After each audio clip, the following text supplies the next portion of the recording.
Right, so we're now in charge of France. No, I don't know either.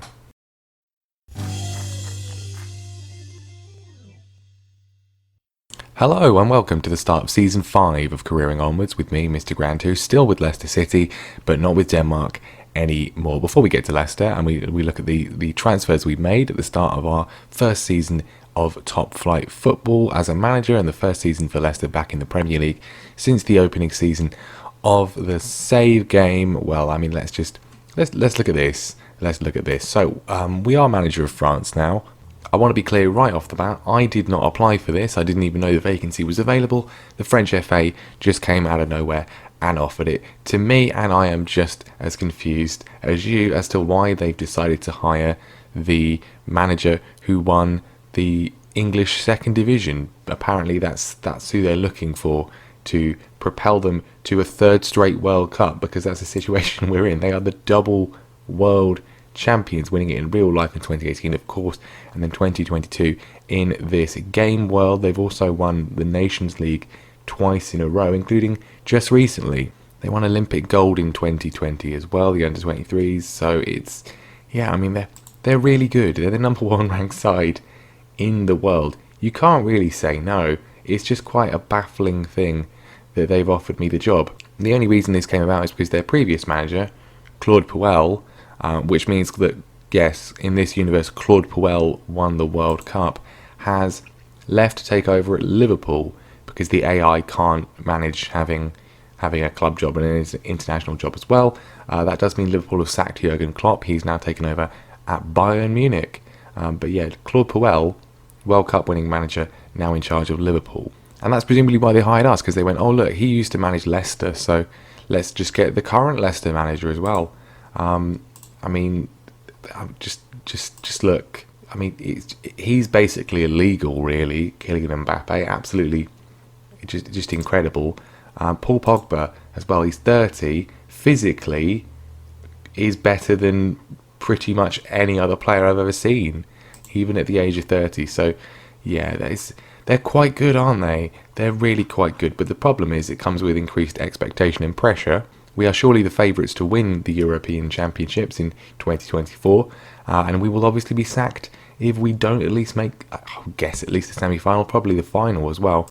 Qualification so far under the stewardship of Claude Puel going pretty well. We're top of the group despite playing fewer games than everyone else in the group, just the 2 games. We've got 6 points. Everyone else has played either 3 or 4 and are falling well behind us. Holland, probably the biggest team in the group, struggling so far at this early stage, although they're only 2 points behind us, but they played 2 games more. So, I mean, we're looking quite good at the moment.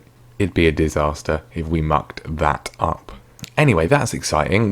That will hopefully lead us to the European Championships at some point. I was enjoying my time with Denmark, but you can't say no to France, can you? You can't say no to France. But Leicester, let's turn our attention back to that. It's a new season. We're in the Premier League for the first time as a manager, and Leicester are back in the Premier League, having been relegated in the first season. We've managed to get them back by winning the Championship last season, but well, it's going to be tough to do anything much in this one. Some big teams, of course, all the top 6, as you would expect, still here. Lots of other teams have developed quite a lot as well. So we'll have a look at the season preview in a second, but let's just get into now the transfers. So we have made quite a lot of transfers, probably more than I expected. We have covered all the positions I wanted. I wanted just to make sure the squad was as strong as it could possibly be. So let's first of all take a look at the outs, and we'll look at the free transfers. The only really notable name here is Jeremy Pied, who I didn't even know was here. Literally didn't have a clue he was even at the club, but he's retired. It was a very sad day for all the people that actually knew he was even here, which was not me. In terms of other outs then, Jerome Priya has extended his loan at Auxerre. I'm not really sure why they want him, seeing he was absolutely dreadful for them last season. I kept getting notifications of how bad he was. They're not paying us a loan fee, so that's probably what they've done. I wanted to sell him permanently. His contract's up at the end of the season. He's going to go on a free. I don't know. He absolutely hates me. He hates me more than anybody else in the entire game world. He's my rival, holds a great disdain for you as manager. Well, I hold a great disdain for you, mate. You were rubbish, absolutely woeful. And as we already know, Kelechi Iheanacho has joined Marseille on a free transfer because I forgot to renew his contract. But I mean, he was good for us. He was okay.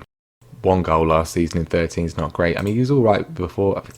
9 in 30 is not very good. So, I mean, yes, all right. It would have been nice to get some money for him, but he wasn't really going to play very much. And then the award for the other player who I genuinely didn't even know was here, Lorenzo Tonelli, who for some reason was signed on a free from Napoli a couple of years ago, 3 years ago. Didn't play for me at all, not a single game. Was just in the reserves. No one wanted to buy him. Has now joined Rotherham for £130,000, which I think, thank you very much, Rotherham. Thank you very much. And then a few other squad players have left. Sebastian Corchia, who's kind of like the fifth choice fullback, has joined Parma for 1.8 million. That's not too bad. Just basically never played a couple of games. He was all right, perfectly functional player, but wasn't really going to get a look in. So nice to get a bit of money in for him. And then one of the biggest departures, Josh King, has gone to PAOK, and that is okay with me. I mean, technically, I don't know how much of a decline there's been, but he's just not very good. He's not very good. He's 31 now. Did all right for us. He did score quite a few important goals in the 2 seasons that we've been at Leicester. 12 in 32 there, 4 in 25 there. So I mean, to get that amount of money for him is nice. It's a massive loss for the club. Why they spent 20 million on him, I don't know. But yeah, I mean, good luck, Josh. Just not really good enough for the Premier League anymore. And then our second biggest sale, 14.25 million, which I think is absolutely crazy given how terrible he's been. Iosi Perez has gone to Krasnodar in Russia. He's 30 years old now. He was woeful for us. There's no other way of describing it. 2 goals in 2 appearances for him in Russia so far. Well, that's nice, isn't it? But absolutely dreadful is the only word for it. 3 goals, 6 assists there, and he was pretty useless throughout much of that time anyway. So I'm shocked he's got 6 assists. But last season, nothing of any sort. 6.56 average rating. He's absolutely useless whenever he was on the pitch. More of a liability than anything. So good luck, Iosi. Thank you for getting us a massive amount of money. And the final sale is James Justin. I was planning on selling both the right backs really, but we didn't get much interest in Pereira, and then he just wanted a new contract, so we've just done that. But James Justin, he also wanted a new contract, and I was like, well, no, because you're not that good. Not that good. Physically, all right, but technically, there's nothing special. Particularly £15 million from West Brom. Thanks very much. So then, let's talk about our signings. It's a net spend of 30 million. We've bought quite a lot of players in for the total spend of 50 million and brought in 37 million. So that's not too bad at all. And the first player we're going to mention, we're going to go through by position from the back. No new goalkeepers, no new centre-backs, but we have improved on either side of full-back, starting with another one of my absolute FM favourites, Josh Tymon from Stoke City. He's been really good on FM the last few years, and this year no exception. He's a massive improvement, I think. He looks really, really good. I think he's an improvement on Charlie Taylor. Probably going to start for us. Physically very sound, just really well rounded. Everything you need. Crossing and dribbling is good. Marking and passing and tackling. The 15 marking I really like, because I think marking is probably one of the most important attributes for fullbacks in our system. They need to be awake and checking the runs of other players. Work rate 15 is really good as well. Just very, very solid options. Done very well in pre-season so far. I think he is going to do pretty well for us indeed. Got him for 7.5 million from Stoke on the cheap because they failed to get promoted. He's done really quite well for them in recent seasons too. So yeah, delighted to get him in. And then our most expensive signing, and the only one the board are not particularly happy about, on the right hand side, mainly as a backup, but potentially as a replacement eventually for Ricardo Pereira, is Jayden Bogle, signed for £14 million in instalments from Cardiff. Obviously starts the game at Derby County. Not quite as good as Tymon, not quite the finished article, although he is 23, so yeah, but physically very good. He's still relatively well-rounded in all the key areas. That's what I'm looking for in a fullback. There was a lot of options at left-back that we could have gone for. But there's barely anyone at right back, barely anyone. So this is why we've had to pay quite a lot for Jayden Bogle. He's done okay in recent seasons, nothing too special, but yeah, a decent option and a good bit of coverage on the right hand side. Moving further forwards, then we actually have spent the largest amount of money on the defence and then the midfield, and then less on the wings, and then when we get to the strikers, we actually haven't spent any money on the strikers at all, and yet we brought in 3 players. We'll see how that works in a minute. Anyway, in midfield, Manuel Locatelli has joined us from Torino for, I think, the fantastic price of £12.5 million. Starts the game at Sassuolo, formerly of AC Milan as well. I think Alexis Blin was excellent for us last season, and he will still play this season, but we needed a bit of an upgrade, and I think this is clearly an upgrade in terms of the deep line playmaker role. I mean, he's Italian, which just is an instant win as far as I'm concerned. Passing, vision are an improvement, work rate, a lot of good technical stuff, and mentally, physically very good as well. I think in there's something about the deep line playmaker role. You need an Italian in there, and if you can't have Jorginho, if you can't have Sandro Tonali, then Manuel Locatelli looks pretty good instead. And then there's a bit of coverage in midfield, mainly for the box-to-box role, a player who we talked about quite a lot in Chelsea Challenge, mostly in the sense of, wow, he looks really good, and then I'm loaning him out, or wow, he looks really good, and now I'm selling him to Wolves for £50 million. Conor Gallagher joins us from Chelsea for the far more cut price, £6.5 million. Doesn't look as good in this game world as he does in the Chelsea Challenge one, but 16 stamina, that's nice. Work rate of 16, I really like. That's very important. But otherwise, nice and well rounded. Lots of 12s everywhere you want. As long as they've got 12s, I'm happy. And then we move on to the wings. We have obviously left Denmark behind. We're no longer in charge of them, but we've picked up a Danish player who never actually played a single minute of football for us as Denmark manager. But Andreas Skov Olsen is here as a nice sort of squad option on the wings. Could potentially end up starting, depending on how things go. But he's here as a decent option. I think he's, physically not the quickest, but some lovely technicals. 13 crossing, 14 dribbling, 14 finishing. I really like. He's either-footed as well, which is fantastic. 2.3 million, the bargain price from Real Betis. He's been all over the place. He was one of the sort of cheap wonder kids you could get at the start of the game last year from FC Nordjylland, or however you say it, in Denmark. Joined Bologna in real life, and in this game world, he's just gone everywhere. He's not spent more than one season at a single club. Bologna, Southampton, AS Saint Etienne, Real Betis, and now at Leicester. Hopefully, it can be a bit more of a home for him. And then this could be the signing of the summer as far as we're concerned. 7.5 million from Hertha Berlin. Javiro Dilrosun, I think that's how you say it. Dutchman, left-footed, left winger, formerly at Manchester City. Crossing of 16, dribbling of 16, first touch of 16, flair of 17, agility of 16. Absolutely brilliant. I love that he's left-footed. We have signed Trincao again on loan, not permanently. He's back on loan, but I think Dilrosun is going to be starting ahead of him. He's going to be a bit of an improvement.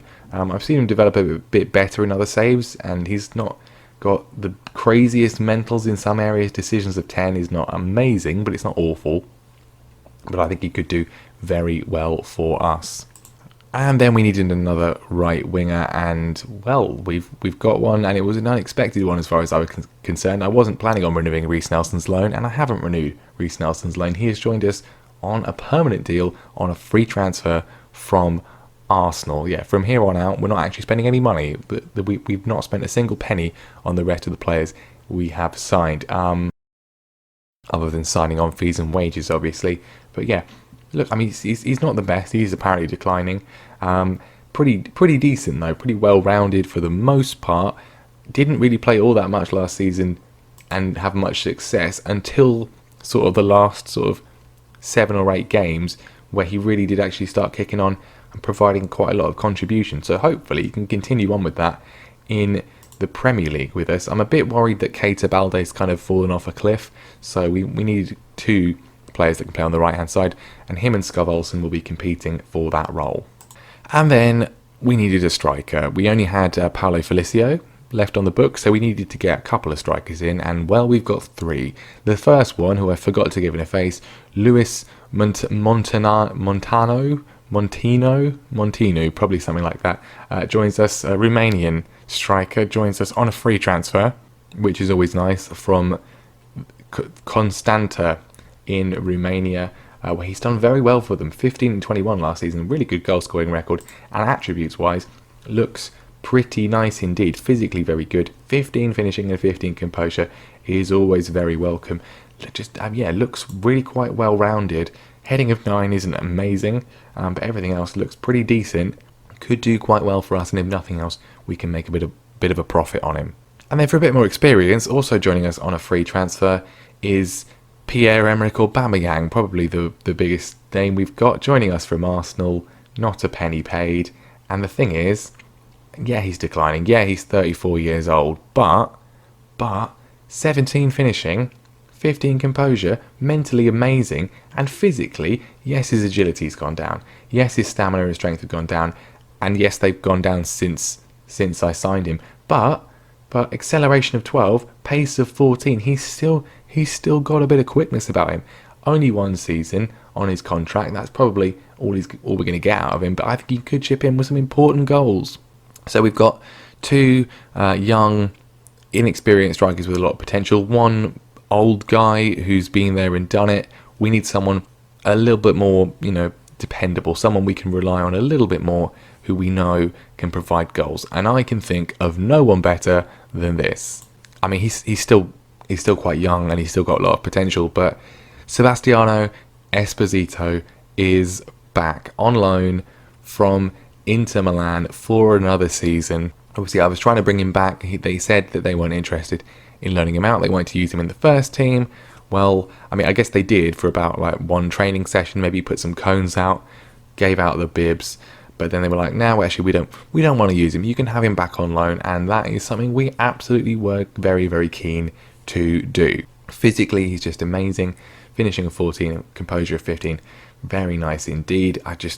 He was so good for us last season in the Championship. 24 and 39, top goal scorer for us and in the division as well. The thing is, he is hopefully only going to get better if he can make the step up to the Premier League. He would have done a lot better towards the end of last season if he didn't have that unfortunate injury, but I mean, his record speaks for itself really. We're delighted to have him back, and it does mean that for 5 seasons in a row our main striker has just been on loan. And on the topic of that, what has happened with Adam Idah, you might be asking, because we didn't sign him with Leicester. Well, he's at Stoke now. He's joined Stoke.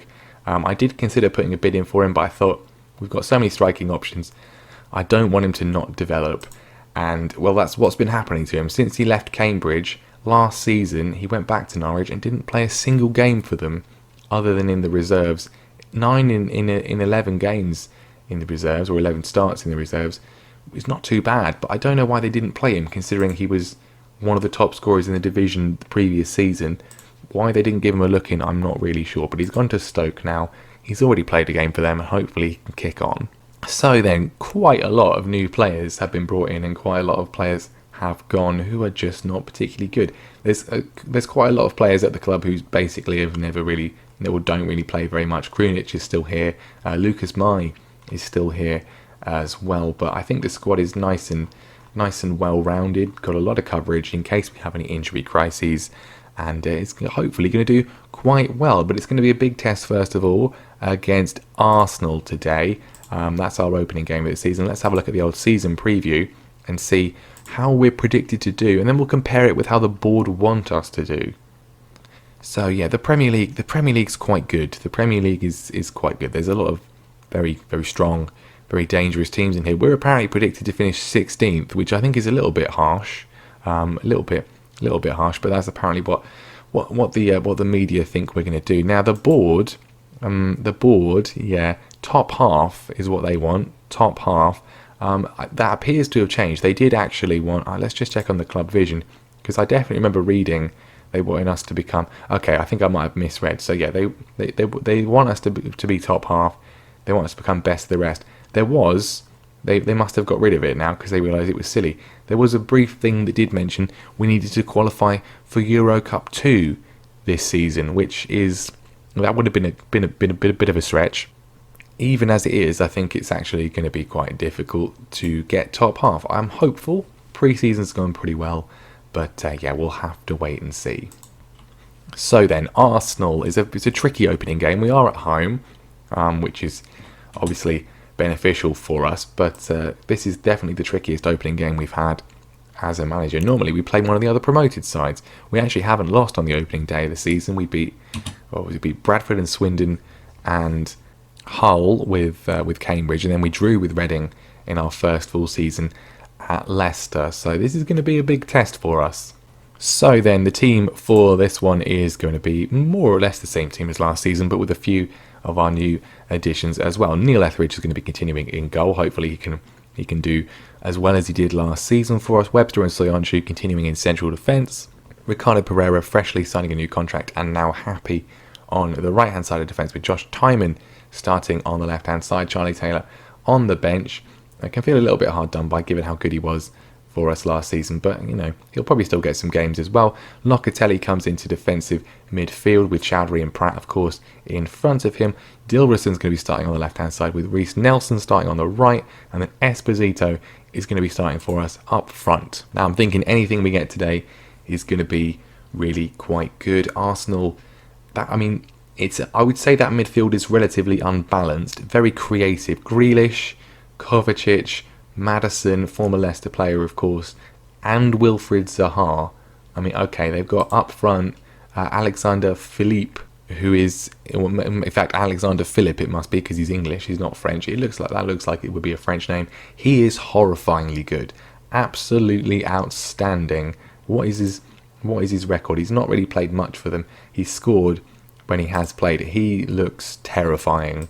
They've still got Leno, still got Tierney, still got Bellerin, still got Saliba, and then this could go very badly. But we've got to try and keep the morale up here. We've got nothing to lose here apart from a massive defeat in a football game. Go out there and just show them what you're made of, boys. See what you can do. Well, at the moment we are keeping them at bay. It's very even. We're actually winning the possession battle. Not a single highlight though, nothing happening. Here we go, just before half time, finally a highlight. We're playing it out from the back, so this is either going to go brilliantly or really badly. Adam Webster on the ball, finds Dennis Pratt, plays it forward to Esposito, who's through, goes for the shot, and Leno makes a save. Bellerin nearly runs it over the goal line, but it was a good chance for us, and apparently the only chance of the half worth showing. Well done, boys, you're not losing. And the second notable event is that Ricardo Pereira is injured, potential groin injury. That is hopefully nothing too bad. It would be a chance for Jayden Bogle to impress, but he's not on the bench. I brought Charlie Taylor along, so Charlie, just play on the right hand side, mate. You can do that. You'll be fine. Obviously not ideal. Right, time is going away here, and here's another highlights for Arsenal. Wilfried Zaha on the ball, finds Idrissa Doumbia, back to Saliba. Zaha gets it back. We're trying to keep him at bay. Philip with a shot in, and it was saved by Etheridge, I think. It was quite a quick reaction save from him. Corner comes in, and it's still not quite dealt with. Kovacic eventually is robbed by Nelson, and we could potentially break here. Esposito is crowded out. He gets it back on the right hand side and just then runs it out for a goal kick. Right, I think we need to make a few changes. Dilroson's not having the most fantastic debut that he would have hoped for, so we'll bring on Trincao. And then Nelson, and we'll leave him out there. We'll leave Esposito out there for now, and we can make another change in a minute. Okay, so final few minutes. Obviously, we're going to have to bring on Aubameyang against his former club. Him and Nelson surely going to combine for a last-minute winner. That's how the game works, isn't it? That's how the game works. Or not. Just nothing happens. Not a very interesting game, not a very exciting game, but 0-0 with Arsenal, I'll take that. It's a not very interesting game, but not too bad in terms of result. How badly injured is Pereira? He is out for 3 to 4 weeks with a groin strain, so not good, but could be far, far, far worse. But there you have it, not a bad way to start the season, and we are in 8th, which would be, if we could replicate that at the end of the season, would definitely satisfy the board. So there you go. Thank you very much for watching. Leave a like if you enjoyed it. Make sure you subscribe as well so you don't miss the next one. Let me know what you think of the transfers too, and we'll be back next time having played through quite a lot of games. Obviously not in Europe, which is always nice in terms of getting through the season a bit quicker. We will be back, I'm not sure, probably not too soon, maybe October actually. Depends how the cup goes really. Probably because there isn't many games early on. We will come back October time, maybe Spurs, West Brom, something like that. We'll see how everything is shaping up. But yeah, thank you very much for watching, and I'll see you next time.